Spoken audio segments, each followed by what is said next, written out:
कृष्णाय वासुदेवाय हरये परमात्मने प्रणतक्लेशनाशाय गोविन्दाय नमो नमः।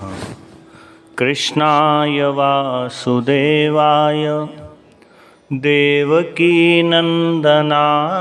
च नन्दगोपकुमाराय गोविन्दाय नमो नमः। ॐ तत्सत्। ॐ नमो भगवते वासुदेवाय। श्रीमद्भागवत महापुराणं प्रथमस्कन्धः अथ प्रथमोऽध्यायः। जन्माद्यस्य यतोऽन्वयादितरत् चार्थेष्वभिज्ञस्वराट् तेने ब्रह्महृदाय आदिकवये मुह्यन्ति यत्सूरयः। तेजो वारिमृदां यथा विनिमयो यत्र त्रिसर्गो मृषा धाम्ना स्वेन सदा निरस्तकुहकं सत्यं परं धीमहि। धर्मप्रोज्झितकैतवोऽत्र परमो निर्मत्सराणां सतां वेद्यं वास्तवमत्र वस्तु शिवदं तापत्रयोन्मूलनम्। श्रीमद्भागवते महामुनिकृते किं वा परैरीश्वरः सद्यो हृद्यवरुध्यतेऽत्र कृतभिः शुश्रूषुभिस्तत्क्षणात्।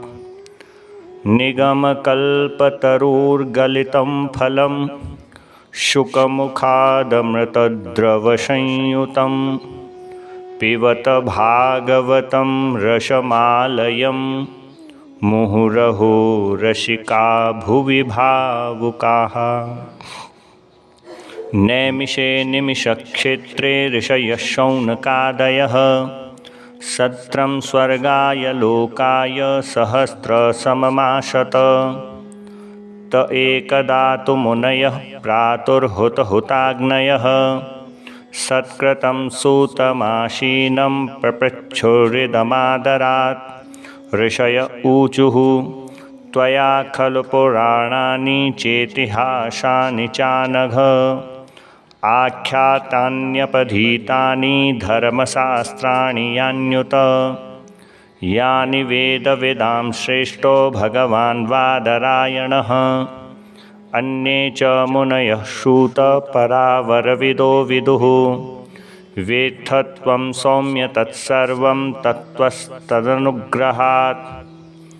ब्रूयोस्तिग्धस्य शिष्यस्य गुरवो गुह्यमप्युत तत्र तत्राञ्जसायुष्मन् भवता यद्विनिश्चितं। पुंसामेकान्ततः श्रेयस्तन्नः शंसितुमर्हसि। प्रायेणाल्पायुषः सम्यक् कलौ अस्मिन् युगे जनाः मन्दासु मन्दमतयो मन्दभाग्यायुपद्रुताः। भूरीणि भूरि कर्माणि श्रोतव्यानि विभागशः। अतः साधोऽत्र यत्सारं समुद्धृत्य मनीषया ब्रूहि न श्रद्दधानानां येनात्मा सम्प्रसीदति। सूत जानासि भद्रं ते भगवान् सात्वतां पतिः देवक्यां वसुदेवस्य जातो यस्य चिकीर्षया तन्नः शुश्रूषमाणानाम् अहर्षसंज्ञानुवर्णितुम्।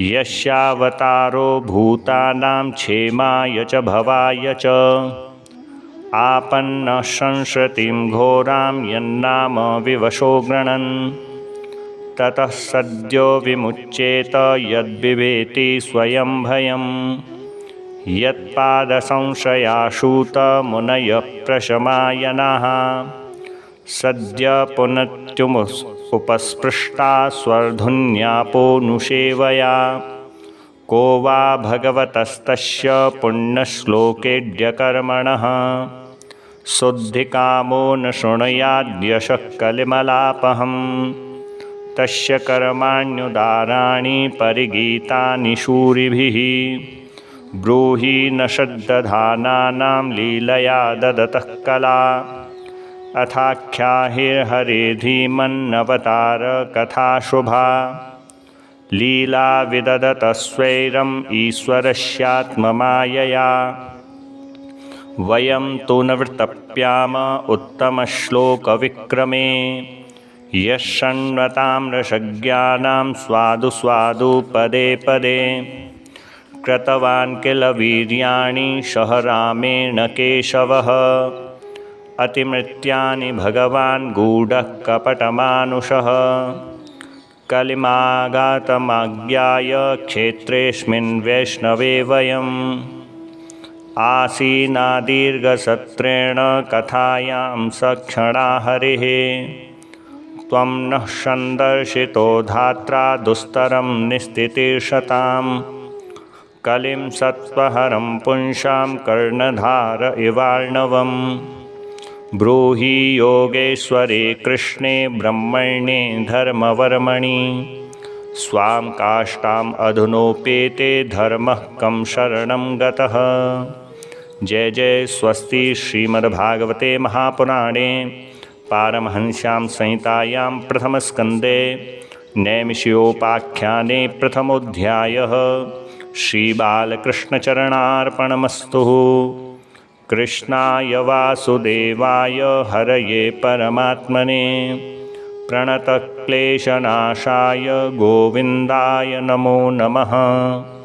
कृष्णाय वासुदेवाय देवकीनन्दनाय च नन्दगोपकुमाराय गोविन्दाय नमो नमः।